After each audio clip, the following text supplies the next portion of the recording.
every month, we're here, I'm here, because of the sacrifices of those that preceded me.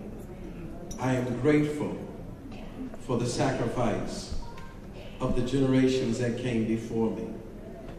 I'm grateful growing up in union cities of Gary, Indiana and Detroit, Michigan, for how not only the Dr. Kings of sacred memory, but the Jim Lawsons of today, Maria Elena Durazos, and many of you assembled here today, continue to forge ahead, making sacrifices so that men and women who are willing to work hard, work to support their families, can do so with honor and dignity.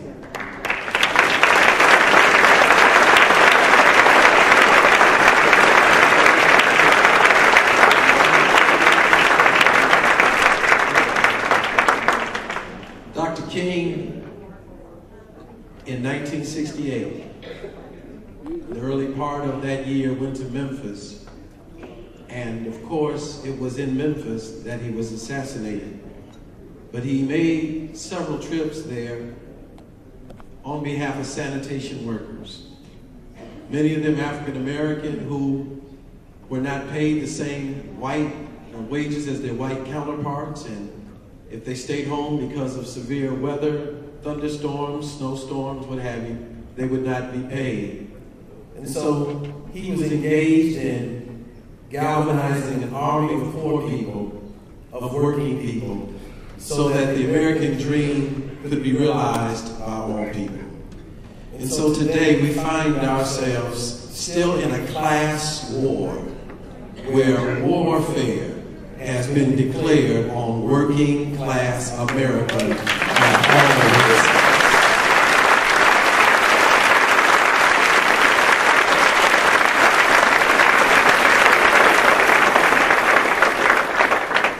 When we see those who bear the burden of the heat of the day, those that put their lives on the line, those who cleaned up after 9/11, those who want health care for their families, those who want the basic necessities of life provided for themselves, when we think of all the money we have, of a wealthy nation, when we think of how Wall Street has been bailed out, when we think of financial institutions receiving bailout money, and yet Main Street has been deprived, we know we can do better.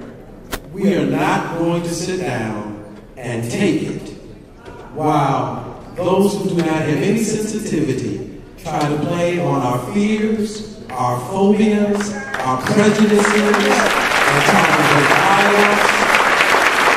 If we stay young, men and women, black and white, Asian and Hispanic, appreciating the sacrifices that were made on our behalf and are willing to engage in every meaningful way, from assemblies like this, where we are in solidarity with our brothers and sisters in Wisconsin and Ohio,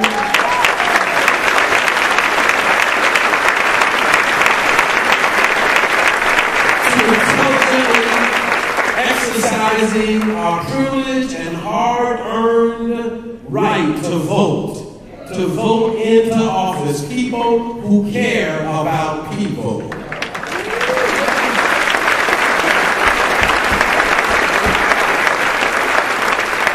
We will be victorious.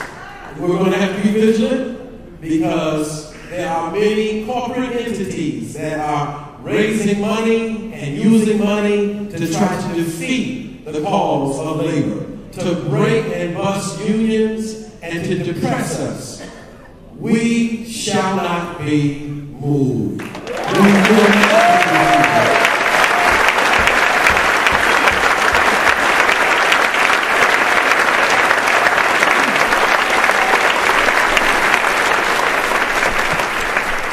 It took a fire in the 20s in New York City when the women making dresses and garments, could not exercise their rights. They had a strike, and the city police beat them down. It took a fire where 90 people plunged to their death to allow America to wake up to the horrid and horrible working conditions.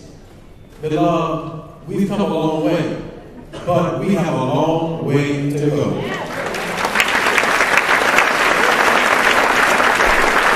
There is class warfare that has been declared in America. We didn't start the fight, but we are engaged in the fight.